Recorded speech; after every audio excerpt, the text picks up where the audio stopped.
तकरारी केनालनि ख़िलाफ़ JOI सिंध जे सॾ ते मुख़्तलिफ़ शहरनि में बैराजनि ऐं पुलनि वटि धरड़ा। सिखर ऐं गुड्डू बैराजनि वटि एहतजाजी धरड़ा। खैरपुर लाड़काड़ो पुल तोड़े दादू मोरो पुल ते बि एहतजाज। JOI कारकुननि जो कोटरी बैराज पुल ते बि धरड़ो। सिजावल वेझो दूल दरिया खान पुल वटि पिणु धरड़ो।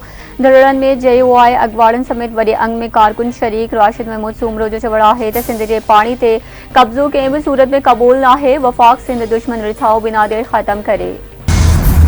सिंधु दरिया ते धाड़े ख़िलाफ़ सिंध में एहतजाजी तहरीक जारी। कराची, हैदराबाद, मीरपुर शहीद बेनज़ीराबाद, सिखर ऐं लाड़काड़े डिवीज़न जे नंढनि वॾनि शहरनि में एहतजाजी मुज़ाहिरा, रैलियूं ऐं धरड़ा। मीरपुर कंबर, ठट्टे, बुलड़ी शाह, खैरीम, जाती, झंडूमरी, सामारो, दड़ो, गुपचाड़ी, पनो, आकिल, बबरलो, सिंधड़ी, मेहर, डिगरी, काज़ी अहमद, वारे, सुरहाड़ी, कोटरी, फरीदाबाद समेत ॿियनि शहरनि में बि रैलियूं कढियूं वयूं।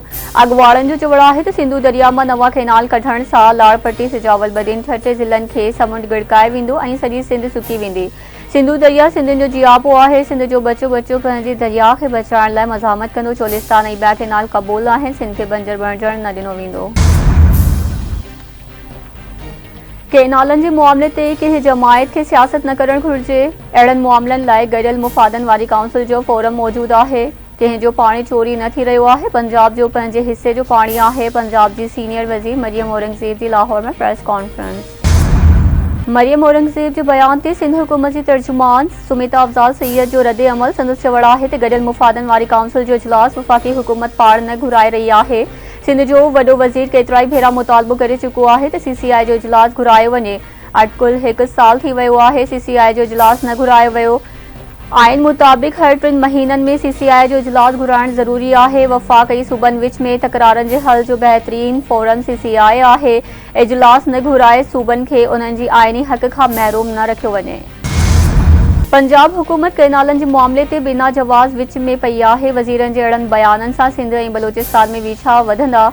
जेकॾहिं सूबनि में नफ़रतूं पैदा थियूं त उन जो नुक़सानु वफ़ाक़ ऐं हुकूमत खे थींदो। सदर कैनालनि जे मामले ते पंहिंजो मौक़िफ़ पेश करे चुको आहे। बिलावल भुट्टो ज़रदारी जे पॉलिटिकल सेक्रेटरी ऐं MPA जमील अहमद सूमरे जी लाड़काड़े में प्रेस कॉन्फ्रेंस। संदसि चवणु आहे त पंजाब हुकूमत पंहिंजे वज़ीरनि खे बयानबाज़ी खां रोके। PP जहिड़ी रीत कालाबाग डैम मंसूबे खे रद्द कयो। अहिड़ी रीत नमूने तकरारी कैनाल मंसूबे खे बि रद्द कराईंदासीं। PP कैनाल ठाहिण न ॾींदी। इन लाइ कंहिं बि फोरम ते वेही ॻाल्हियूं कयूं वञनि। सिंधु दरिया में पाणी जी खोट बरक़रार। बैराज इंतज़ामिया मूजिबि मथनि इलाइक़नि में बरसात न पवण करे पाणी जी तारीख़ी खोट थी आहे। पाणी जी सख़्त खोट सबबि फसल ताईं पहुचाइणु इंतिहाई ॾुखियो थी वियो। सखर बैराज वटि मथां वहिकिरो 16,455 ऐं हेठां वहिकिरो 6,020 क्यूसिक रिकॉर्ड। गुड्डू बैराज वटि मथां वहिकिरो 16,646 ऐं हेठां वहिकिरो 16,646 क्यूसिक रिकॉर्ड।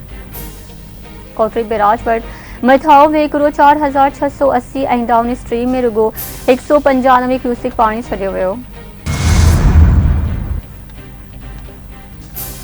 लाड़काने डिवीज़न में अमनो अमान जी सूरत हाल में बहितरी आई आहे। घरू वज़ीर ज़ियाद हसन लंजार जी दावा। संदसि चवणु आहे त घरू खातो संभालण वक़्तु डिवीज़न मां 35 माण्हू अगवा थियल हुआ पर हाणे इहो अंग घटिजी वियो आहे ऐं अमनो अमान जी सूरत हाल में बहितरी आई आहे। सिखर ऐं लाड़काड़े ज़िलनि में हिन वक़्तु अगवा जो को बि केस रिपोर्ट नाहे थियो। अगवा जे वाक़िअनि जी रोकथाम लाइ कश्मीर ज़िले जी दाख़िली ऐं ख़ार जे रस्तनि ते CCTV कैमराऊं लॻायूं वेंदियूं। घरू वज़ीर ज़ियाद हसन लंजार जी गुड्डू में IG सिंध गुलाम नबी मेमण सां गॾु प्रेस कॉन्फ्रेंस।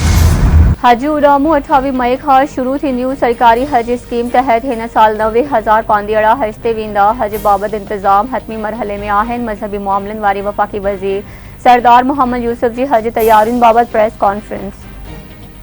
संदसि चवणु आहे त असांजो ट्रेनिंग जो पहिरियों सेशन मुकमल थी वियो आहे। ॿिए मरहले जी तरबियती कैंप 8 अप्रैल खां शुरू थींदी। लॉन्ग टर्म हज 10,50,000 ताईं पहुची वियो आहे। शॉर्ट टर्म 11,50,000 रुपयनि में थींदो। पाकिस्तान ऐं अमेरिका जो मादनियात जे शोबे में सहकार खे हथी वठण लाइ अहम क़दम।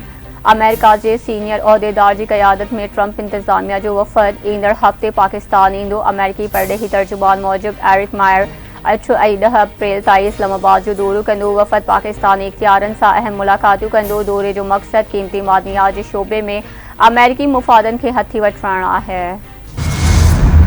आवाम खे ईंदड़ बजट में वधीक ख़ुशख़बरियूं मिलंदियूं। मुल्क जूं हालतूं ख़राब हुयूं। उन वक़्त को सोचे बि न पियो सघे त बिजली सस्ती थी वेंदी। टीटीआई वारनि हाणे हिक ॿिए खे चोर चवणु शुरू करे छॾियो आहे।